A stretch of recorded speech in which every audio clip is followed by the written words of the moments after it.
ବିଶ୍ୱକର୍ମା ହିନ୍ଦୁ ପୁରାଣରେ ଜଣେ ସମ୍ମାନିତ ବ୍ୟକ୍ତିତ୍ୱ। ସେ ଦେବତାମାନଙ୍କର ଈଶ୍ୱରୀୟ ସ୍ଥାପିତ ବା କାରିଗର ଭାବରେ ପରିଗଣିତ ହୁଅନ୍ତି ଏବଂ ପ୍ରାୟତଃ ସୃଷ୍ଟି କାରିଗରୀ ଏବଂ ଇଞ୍ଜିନିୟରିଂ ସହିତ ସେ ଜଡ଼ିତ।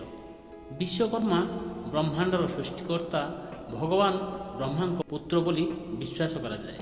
ତାଙ୍କୁ ସ୍ଥାପତ୍ୟ କାରିଗରୀ ଏବଂ ଇଞ୍ଜିନିୟରିଂ କ୍ଷେତ୍ରରେ ଅପାର କୌଶଳ ସହିତ ଉପହାର ଦିଆଯାଇଥିଲା। ତାଙ୍କୁ ପ୍ରାୟତଃ ଜଣେ ଈଶ୍ୱରୀୟ ଇଞ୍ଜିନିୟର ବା କାରିଗର ଭାବରେ ଚିତ୍ରଣ କରାଯାଇଥାଏ। ହିନ୍ଦୁ ପୁରାଣରେ ସ୍ୱର୍ଗୀୟ ବାସସ୍ଥାନ, ଈଶ୍ୱରୀୟ ଅସ୍ତ୍ରଶସ୍ତ୍ର ଏବଂ ଅନ୍ୟାନ୍ୟ ଚମତ୍କାର ନିର୍ମାଣ ପାଇଁ ସେ ଦାୟୀ ଥିଲେ। ତାଙ୍କର କେତେକ ପ୍ରସିଦ୍ଧ ସୃଷ୍ଟି ଅନ୍ତର୍ଭୁକ୍ତ। ଦ୍ୱାରିକା ସହର, ଏହି ଚମତ୍କାର ସହର ଭଗବାନ କୃଷ୍ଣଙ୍କ ପାଇଁ ନିର୍ମିତ ହୋଇଥିଲା, ଯାହା ପରେ ମହାଭାରତ ଅନୁଯାୟୀ ସମୁଦ୍ରରେ ବୁଡ଼ିଯାଇଥିଲା। ପୁଷ୍ପକ ବିମାନ, ରାବଣ ଦ୍ୱାରା ବ୍ୟବହୃତ ସ୍ୱର୍ଗୀୟ ରଥ ମଧ୍ୟ ବିଶ୍ୱକର୍ମାଙ୍କ ଦ୍ୱାରା ନିର୍ମିତ ହୋଇଥିଲା।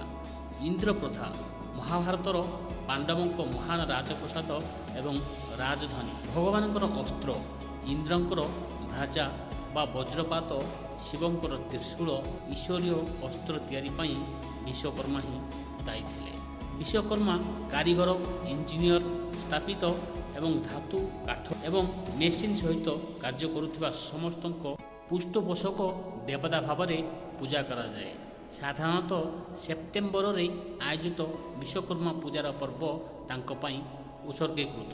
ଏହି ଦିନ କାରିଗର ଏବଂ ଶ୍ରମିକମାନେ ସେମାନଙ୍କର ଉପକରଣ ଏବଂ ଯନ୍ତ୍ରପାତି ପୂଜା କରନ୍ତି, ସୁରକ୍ଷା, ସମୃଦ୍ଧତା ଏବଂ କାର୍ଯ୍ୟରେ ସଫଳତା ପାଇଁ ଆଶୀର୍ବାଦ ଲୋଡ଼ିଥାନ୍ତି। ବିଶ୍ୱକର୍ମାଙ୍କର କାହାଣୀ ସୃଜନଶୀଳତା, ଦକ୍ଷତା ଏବଂ ପରିଶ୍ରମର ମହତ୍ତ୍ୱକୁ ସୂଚିତ କରିଥାଏ ଏବଂ ସେ ଭାରତ ତଥା ବାହାରେ କାରିଗର ଏବଂ ନିର୍ମାଣକାରୀଙ୍କ ପାଇଁ ପ୍ରେରଣା ପାଇଁ ଏକ ଗୁରୁତ୍ୱପୂର୍ଣ୍ଣ ବ୍ୟକ୍ତିତ୍ୱ ଅଟନ୍ତି।